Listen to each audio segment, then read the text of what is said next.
लखनऊ में 2 मस्जिदों से कोरोना के मरीजों को मुफ्त ऑक्सीजन कॉन्सेंट्रेटर दिए जा रहे हैं। दोनों मस्जिदों की कमेटियों ने यह नियम बनाया कि 50% से ज्यादा कॉन्सेंट्रेटर और गैर मुस्लिम मरीजों को दिए जाएंगे, ताकि कोई ये ना कह सके कि मस्जिद से सिर्फ मुसलमानों की मदद की जा रही है। देखते हैं कमाल खान की रिपोर्ट। या अल्लाह, इस बीमारी से हम सबको सेहत अता फरमा। या अल्लाह, इस बीमारी को ख़त्म फरमा। या अल्लाह, इंसानियत पर रहम फरमा। या अल्लाह, इंसानियत पर रहम फरमा। या अल्लाह, जो तुझको मानने वाले हैं उन पर रहम फरमा। या अल्लाह, जो तुझको नहीं मानने वाले हैं उन पर भी रहम फरमा। या अल्लाह, हम सबको शिफा अता फरमा। आमीन सुम्मा आमीन। लखनऊ की लाल बाग जामा मस्जिद में ये दुआ भी कर रहे हैं और दवा भी। नमाजियों की कतारों के साथ oxygen concentrator, PPE kit, cylinder, oxygen regulator की भी एक कतार है। काफ़ी बढ़ चुके हैं और कुछ बटना बाकी हैं और अभी आएंगे।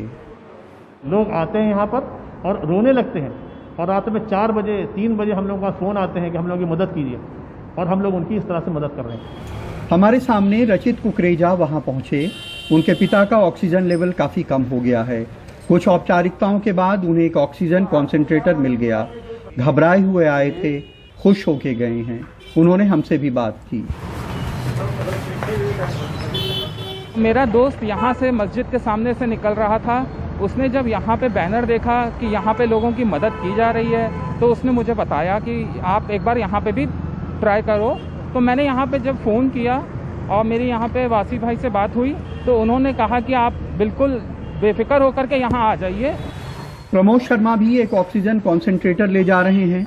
उनके घर में तो सब खैरियत है, लेकिन वो यहाँ से ऑक्सीजन ले जाके पड़ोसियों की मदद करते हैं।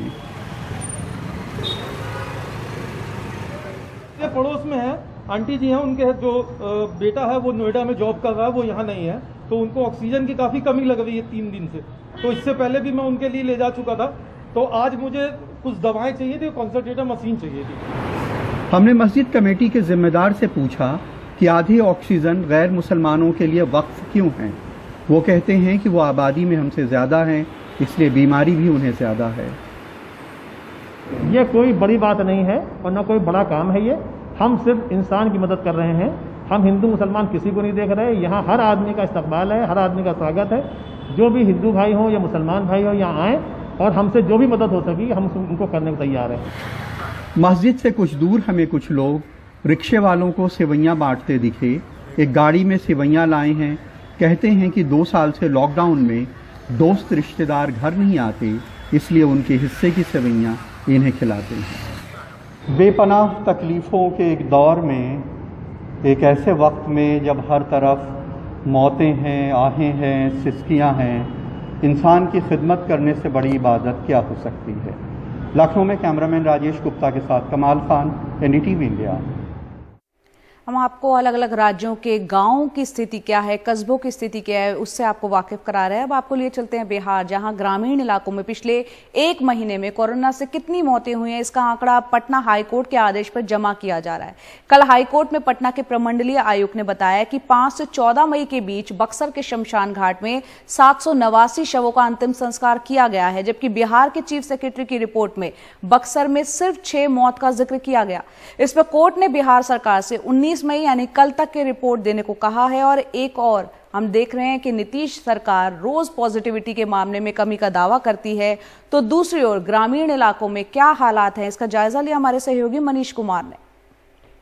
नहीं, इलाज कराने के लिए तो हम ले ही गए, लेकिन इलाज ठीक कराने में ठीक नहीं हुआ। ऑक्सीजन का सिलेंडर हमको 1,05,000 में 2 सिलेंडर खरीदना पड़ा ऑक्सीजन का। एक 50,000 में लिए, एक 55,000 में लिए। इतनी दुर्दशा हुआ हम लोगों को। अपने भाई की मौत की कहानी बयां करते हैं वैशाली जिले के घोसवर गांव के सी Mangal Singh. Day by day. ऐसा क्यों? इन्होंने अपने 65 वर्षीय भाई को 13 दिन पहले खो दिया। श्राद्ध के दौरान इनका व्यवस्था के प्रति आक्रोश छिप न सका। समय पे इलाज नहीं हुआ ठीक से। समय पर कोई इलाज नहीं है। यहाँ क्या पीएससी की क्या सेंटर बना हुआ है ना, उसमें तो न जांच करने का कोई प्रावधान है, न कुछ करने का प्रावधान है। इस गांव में 1 महीने में 17 लोगों की मौत हुई, जिसमें सुरदेव चौधरी ने भी अपना 36 साल के भाई को खोया। इनका कहना है गांव में रहने के कारण कुछ भी समय से ना हो सका। हाँ, इलाज में तो कमी, सही जांच नहीं हो पाया, समय से जांच नहीं हो पाया, जिसके कारण आदमी को पता नहीं चला। इलाज में थोड़ा लेट हुआ। अब कैसा माहौल है गांव में? अब तो है, अभी भी स्थिति गड़बड़ है, लेकिन पहले से अब कुछ सुधार है। जो लगातार उधर हो रहा था उसमें कुछ कमी आई है। हर गांव में मृतक परिवार के लोगों का यही रोना है कि कोरोना के लक्षण रहने के बावजूद चूंकि पॉजिटिव मालूम चलने में उन्हें देर हुई, इसलिए इलाज भी देर से शुरू हुआ। लेकिन एक बार अस्पताल भी गए तो वहां पर समुचित इलाज ना मिलने के कारण उनके परिजनों की मौत हो गई। गांव में प्राथमिक स्वास्थ्य केंद्र है और मौत की खबर और पॉजिटिव मरीजों की संख्या में वृद्धि के बाद लोग वैक्सीन लगाने के लिए जुटते तो हैं, लेकिन वैक्सीन के अभाव में इसे बंद रखा गया है। हम लोग इसमें अब प्रशासन नहीं है, बुझा रहा है, देख रहे हैं, आप लोग भी देख रहे हैं स्थिति। हम लोग क्या कहेंगे, जनता का कोई सुनने वाला है यहाँ पर? कोई जांच नहीं कि हमारे गांव में तो इसी जगह बगले में हमारा गांव इसी पंचायत में है, वहाँ तो और कोई जैवे नहीं करता है। मुख्यमंत्री नीतीश कुमार ने सोमवार को घर घर जांच के लिए एक नया ऐप लॉन्च किया, जिससे घर में बीमार लोगों के बारे में अब पता चल जाए। लेकिन जिनके घर में लोगों की कोरोना से मौत हुई है उनकी सुन लीजिए। भारत का मोदी जी सब लोग कहते हैं हम विश्व गुरु बनेंगे। ये गुरु है जिसके पास ऑक्सीजन नहीं, जिसके पास बेड नहीं, जिसके पास स्वास्थ्य केंद्र पड़ा हुआ है, कोई देखने वाला नहीं है, ताला बंद है, जाके देखिएगा। अभी हाजीपुर से कैमरामैन हबीब अली और कौशल किशोर के साथ मनीष कुमार, एनडीटीवी इंडिया के लिए।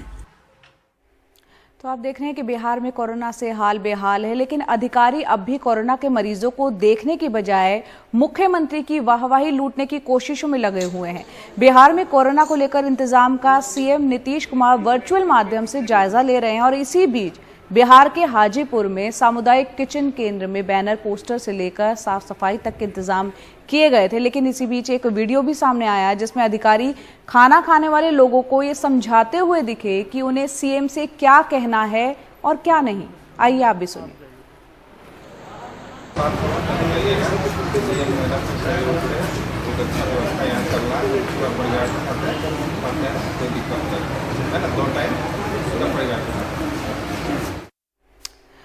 और इन दिनों बहुत से रोगी एक बीमारी का शिकार हो रहे हैं, वो है ब्लैक फंगस। कर्नाटक में भी ब्लैक फंगस के मामले सामने आने लगे हैं। डायबिटीज वाले लोगों पर इसका ज्यादा असर देखने को मिल रहा है। आइए देखते हैं नेहाल किदवई की रिपोर्ट। ब्लैक फंगस यानी म्यूकोमाइकोसिस नाम की बीमारी अब कर्नाटक में भी कोविड से ठीक हुए मरीजों को परेशान कर रही है। इनकी संख्या राज्य में कितनी है ये कहना मुश्किल है। एक अंदाज के मुताबिक 100 के आसपास। अब एक समिति बनाई गई है वजह और उपाय सुझाने के लिए। Apart from that, we want to understand if आखिर इसकी वजह क्या है? मरीजों को ऑक्सीजन शुद्ध नहीं मिल रही, या ह्यूमिडिफायर से ये संक्रमण हो रहा है, या फिर वेंटिलेटर सिस्टम इसके लिए जिम्मेदार है। सिविल सर्जन की अध्यक्षता वाली समिति अब हमें इसकी वजह बताएगी। constituted a committee under ENT surgeon. राज्य सरकार ने ब्लैक फंगस से बचाव के लिए 20,000 वायल फिलहाल केंद्र से मांगा है। विशेषज्ञों के मुताबिक कोविड से ठीक हुए 35 साल से 45 साल के लोगों में ये लक्षण ज्यादा पाए जा रहे हैं। कोविड से ठीक होने के 1 से 2 हफ्ते बाद ये सामने आ रहे हैं। नाक से काले पदार्थ का निकलना, नाक और दांतों में दर्द, गाल में सूजन आदि से शुरुआत होती है। बाद में आंखों तक संक्रमण पहुंचता है। इसके बाद दिमाग तक पहुंच गया तो जानलेवा हो जाता है। And most of them are diabetics and unfortunately they are uncontrolled. ज्यादातर ब्लैक फंगस के शिकार वे लोग होते हैं जो डायबिटिक हैं। उन्हें ट्रीटमेंट के दौरान स्टेरॉइड काफी दिया गया, शुगर का स्तर बढ़ गया, इम्यूनिटी ऐसे मामलों में काफी कम होती है, जिससे ब्लैक फंगस के ये लोग शिकार हो जाते हैं। In and on all of us, it attacks the person. Covid से ही सरकार लोगों की जान नहीं बचा पा रही, ऐसे में जानलेवा ब्लैक फंगस ने चुनौती काफ़ी बढ़ा दी है, खासकर छोटे शहरों और गांवों में, जहां बड़े शहरों की तुलना में लोगों में जानकारी की कमी है। बेंगलुरु से कैमरामैन गोविंद मूर्ति के साथ निहाल किदवई, एनडीटीवी इंडिया। और अब बात मध्य प्रदेश की, और सवाल उठ रहा है कि क्या मध्य प्रदेश में कोरोना से हुई मौतों के आंकड़े छिपाए जा रहे हैं। भोपाल के शमशान घाट और कब्रिस्तान इसकी गवाही दे रहे हैं। वहां लोगों को अपने परिजनों के अंतिम संस्कार के लिए घंटों इंतजार करना पड़ रहा है। भदभदा घाट पर तो स्वयंसेवी संस्थाओं ने लोगों के रात को रुकने, खाने पीने का इंतजाम भी किया है। आइए देखते हैं हमारे सहयोगी अनुराग द्वारी की ये रिपोर्ट।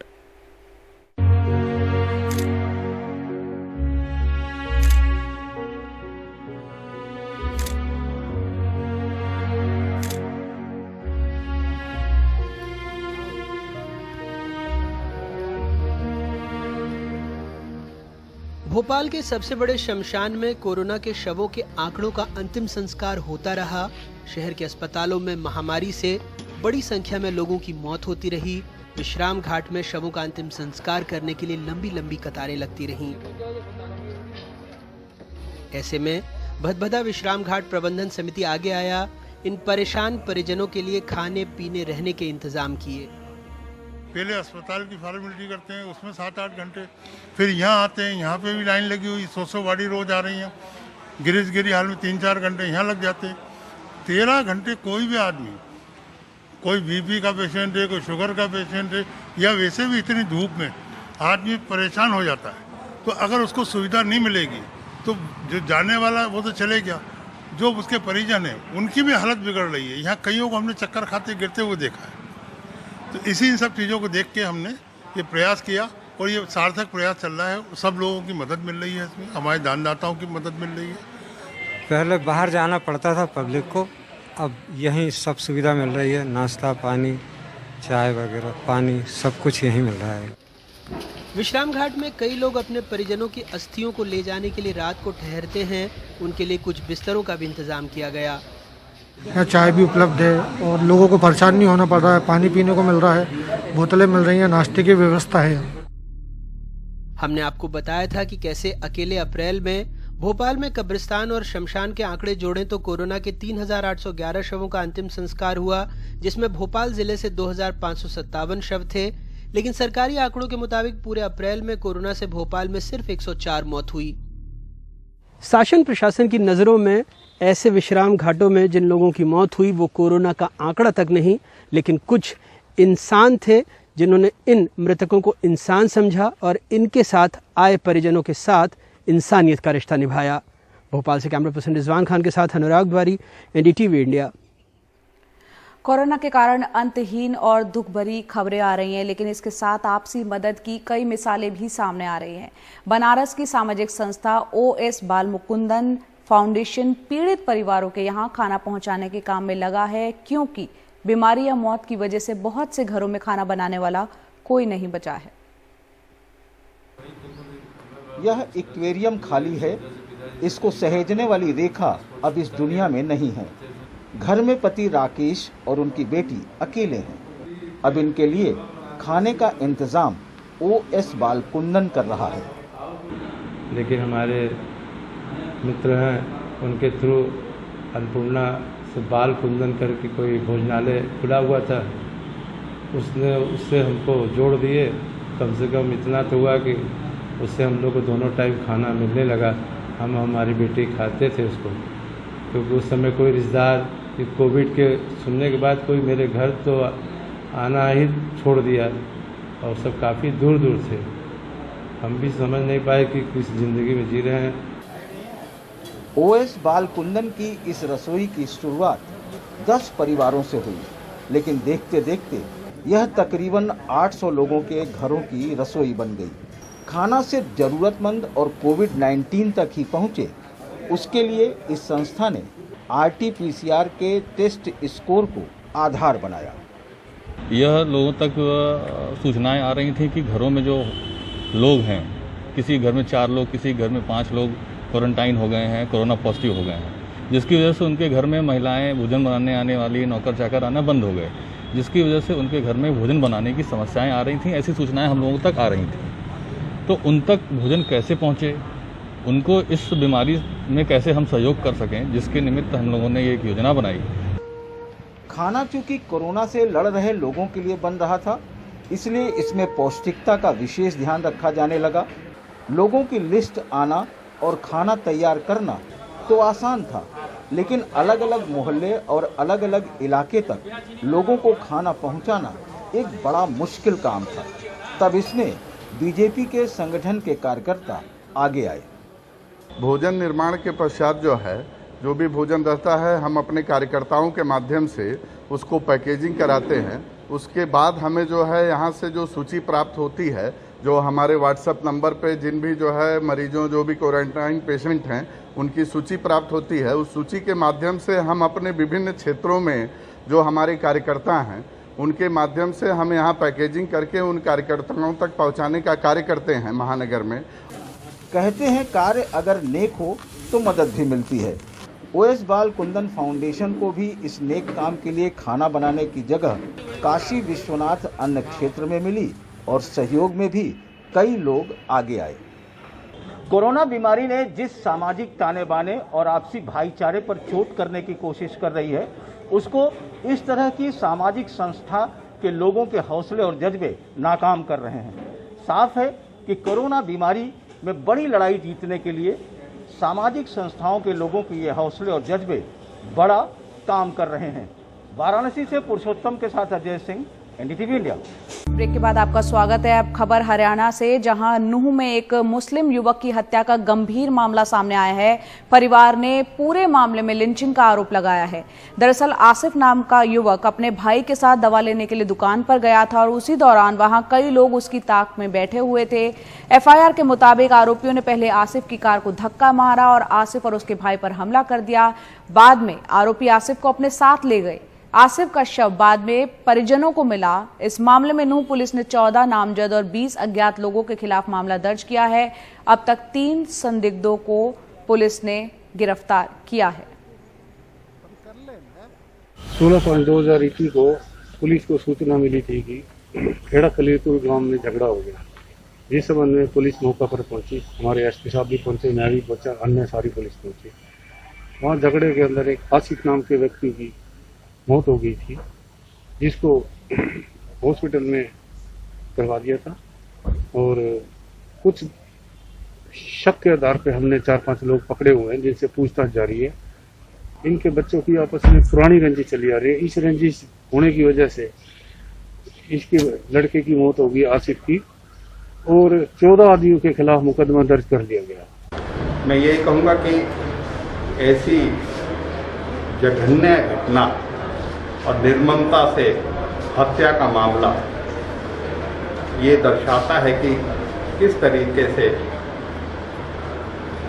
जो कानून व्यवस्था में लोगों का, बदमाशों का कोई खौफ नहीं दिख रहा है। तो हमारा परिवारजनों ने सारी घटना को बताया। हमने यहाँ आके सिविल हॉस्पिटल रूम में देखा, एसपी को भी यहाँ बुलाया और सारी बात परिवार वालों की तरफ से हम तो एक ही बात चाहते हैं कि इस जघन्य घटना के पीछे जो भी मंशा है, जो भी ऐसी साजिश है, उसका पर्दाफाश हो, न्याय मिले परिवार को।